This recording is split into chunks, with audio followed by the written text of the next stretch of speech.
안녕하십니까. 운동할래 배움갈래 닥터나 TV입니다.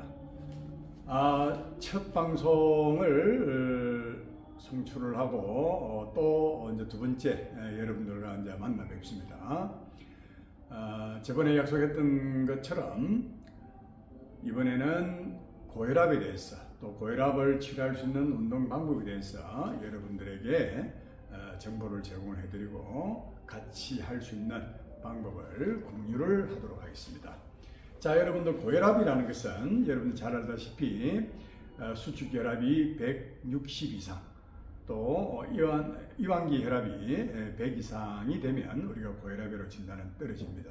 그러나 요즘은 수축혈압이 130 이상부터 엄격하게 관리를 하죠. 전 고혈압 단계를 해서 여러분들이 수축혈압도 80 이상이면 전고혈압 단계로 여러분들 분류를 하고 요즘 세계적인 고혈압 학회에서 추세는 전고혈압 단계부터 약물 복용을 권고를 하게 되어 있습니다.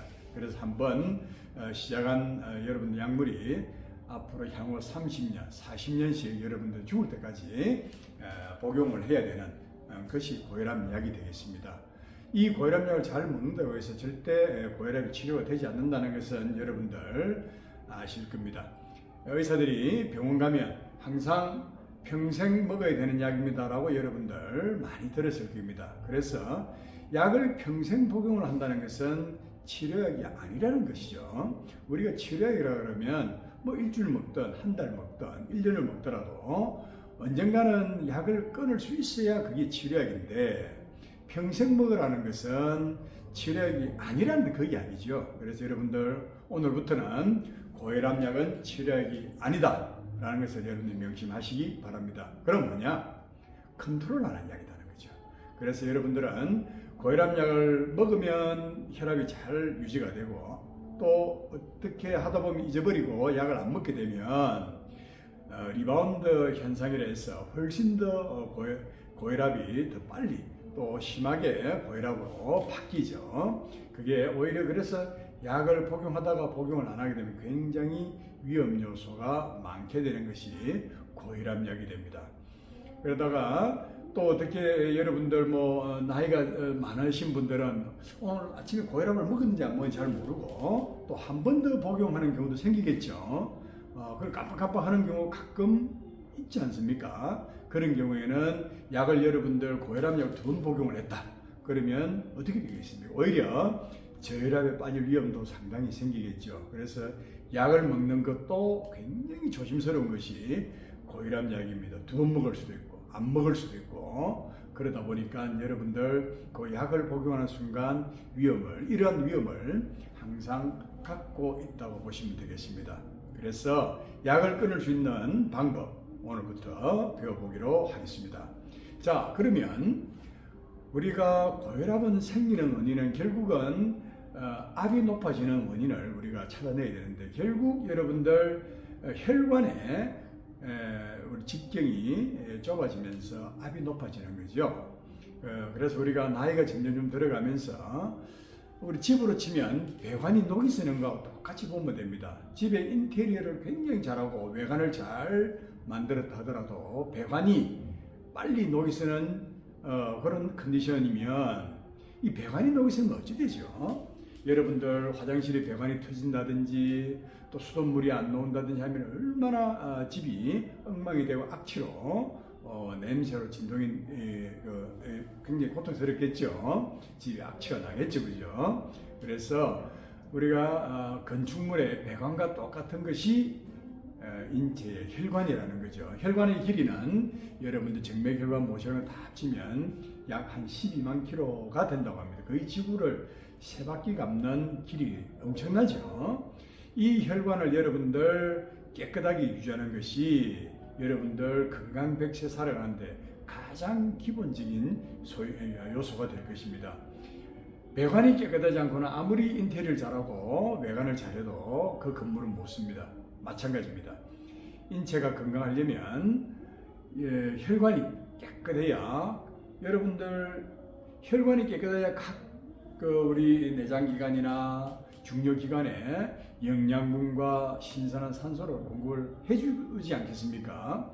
그런데 그 혈관이 깨끗하지 못하면 결국은 모든 질병의 원인은 거기서 시작된다고 보시면 됩니다. 그래서 혈관이 깨끗해야 모든 질병을 예방할 수가 있다라고 보면은 맞습니다.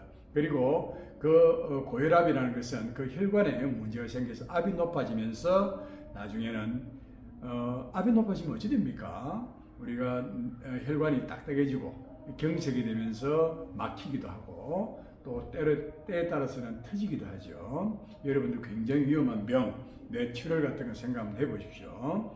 뇌출혈은 뇌 혈관이 터져서 자칫 잘못하면 골든타임을 놓치면 수술이 조금만 늦어져도 엄청난 심각한 후유증은 물론이고 사망하는 경우도 굉장히 많은 병입니다. 그리고 뇌 경색이 와서 혈관이 막혀서 경색이 오게 되면 그 경색 후유증도 여러분들 평생 가죠. 뇌 신경을 한번 손상받고 나면은 회복되기가 거의 불가능합니다. 그래서 이런 병을 여러분들 예방을 하기 위해서는 고혈압을 잘 다스려 놓아야 됩니다. 그런데 평생 약을 먹는다는 것이 참, 약을 먹어도 그러면 이런 합병증이 안 생기느냐? 적게 생긴다는 것이지 안 생기는 것이 아닙니다. 그러면 건강백신을 위해서는 혈관을 깨끗하게 해야 되겠는데 고혈압 약을 복용을 잘한다고 해서 건강백신이 오지는 않는다는 것이죠. 그래서 여러분들 지금부터 운동을 통해서 또 음식을 조절을 잘해서 여러분들이 혈관을 깨끗하게 만들고 건강을 정진시키도록 여러분들 오늘부터는 개념을 바꾸셔야 됩니다. 자, 그러면 여러분들 운동은 혈압을 떨어뜨리기 위해서 가장 먼저 권하는 운동은 유산소 운동을 많이 권합니다. 유산소 운동 대표적인 게 뭡니까? 파워워킹이라든지 여러분들 가벼운 조깅, 수영, 뭐 등산 굉장히 다양하게 많죠. 그리고 그런 운동을 하면서 앞으로 여러분들이 꼭 챙겨야 될 기본이 운동을 하되 운동의 강도가 굉장히 중요합니다. 여러분 운동의 강도는 약의 용량과 똑같습니다. 그래서 중고강도 이상의 운동을 여러분들이 꾸준히 하실 수 있는 운동 습관을 오늘부터 들이셔야 됩니다. 그래서 여러분들이 운동을 잘 할 수 있는 그런 방법들을 지속적으로 제가 업데이트를 시킬 것이기 때문에 오늘은 고혈압에 관련된 운동을 어떤 것을 해야 되느냐 거기에 대해서 오늘은 초점을 맞추도록 하겠습니다. 그래서 여러분들 유산소 운동을 가장 베이스로 하셔야 되겠고 중고강도 이상으로 운동을 하셔야 됩니다. 그럼 중고강도 운동이 뭐냐? 여러분 처음 들어보시죠? 중고강도 운동이라는 것은 여러분들이 일상생활하는 것은 저강도, 중강도 미만의 에너지를 소모를 하는 그런 일입니다. 여러분들 일상생활을 하면서 몸에 땀이 난다든지 숨이 찬다든지 하진 않지 않습니까? 그죠? 여러분 직장에서 일을 하는데 막 땀이 나고 하나요? 사무일을 보고 하는 땀이 나지 않지 않습니까? 물론 야외에서 일을 많이 하시고 또 힘든 일을 하시는 분들은 업무 자체가 힘들기 때문에 땀이 많이 흐를 것입니다만은 대개의 경우 여러분 일상생활하는 것은 저강도, 저중강도 정도의 강도입니다. 그러나 아까 우리가 운동의 강도는 중고강도로 했지, 그죠? 중고강도는 어느 정도냐 하면 여러분들이 이마에서 땀이 싹 맺히는 정도의 강도가 대부분이 중고강도의 운동이라고 보시면 됩니다. 그래서 걸을 때도 그냥 천천히 이래 걷지 마시고, 왜 여러분들 저녁밥 먹고 나서 아파트 주변 막 돈을 걷는 분들 참 많으신데 요즘 대부분이 스마트폰 보면서 거의 좀비처럼 이래 뚜벅뚜벅 아무 강도 없이 그냥 고개 숙이고 스마트폰을 보면서 여러분들 걷지 않습니까? 앞으로 그런 걸음걸이는 이제는 그만 하시라는 겁니다.